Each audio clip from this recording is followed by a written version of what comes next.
We're joined now by two doctors who've studied how this conversation on race is shifting with the new generation of children who are being raised today as multiracial. Dr. Earl Lewis is a social historian, former president of the Mellon Foundation, and founding director of the University of Michigan Center for Social Solutions. And Dr. Annabelle Atkin is an assistant professor at Purdue University. She's at the forefront of social research exploring how racial ethnic identity, socialization, and discrimination impact the development of multiracial youth and young adults. Thank you so much. I love people with a lot of titles because that means you can answer a lot of questions for it. Dr. Lewis, I will start with you.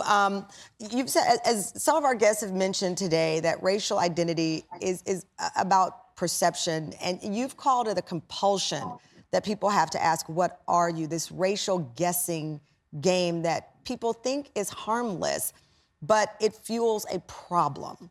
Help those who think that are watching right now saying, I asked somebody yesterday what they are. I didn't mean anything by it. What's the deeper problem? Yeah, thank you for that question. And I really appreciated the comments of your other guests. They really exposed themselves in an honest and direct way. But imagine yourself walking down the street and you see someone who's ambiguous and you're trying to figure out what they are, quote unquote. And the next thing you know, your mind is already moving toward putting them in a box. Are they Black? Are they white? Are they Asian? Are they something else? And before you know it, you're asking, but why did I do that? Why did I need to categorize? What's this all about? And in some ways, it suggests that we forgot our common origin story, that 70,000 to 100,000 years ago, people migrated away from the African continent and moved from place to place. And each time they did, they created new stories about how they came to be. And with that, we forget that actually all humans share 99.9% of the same DNA. That in an interesting way, all of human history is about 1/10 of 1% of difference. 1/10 of 1% of difference. That's the challenge when we start playing the racial guessing game.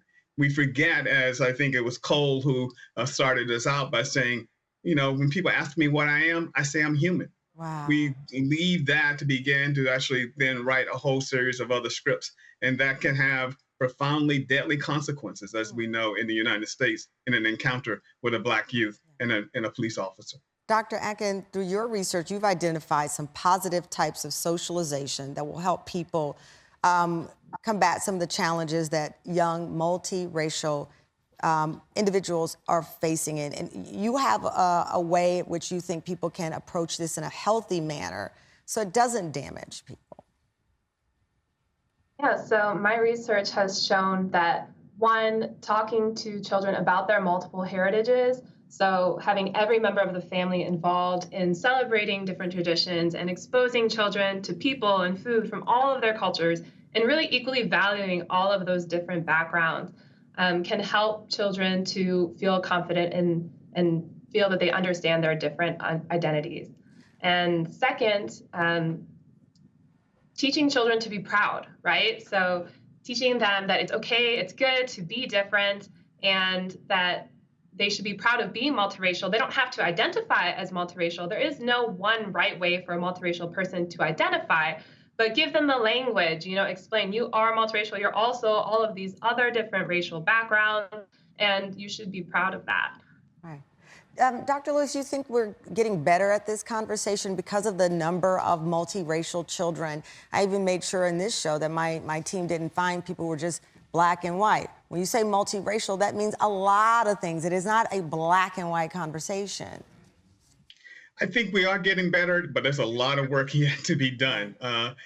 My guess is if we actually looked at either Ancestry.com or 23andMe, more and more Americans would discover that they actually have a variety of ethnic racial backgrounds that they didn't even know.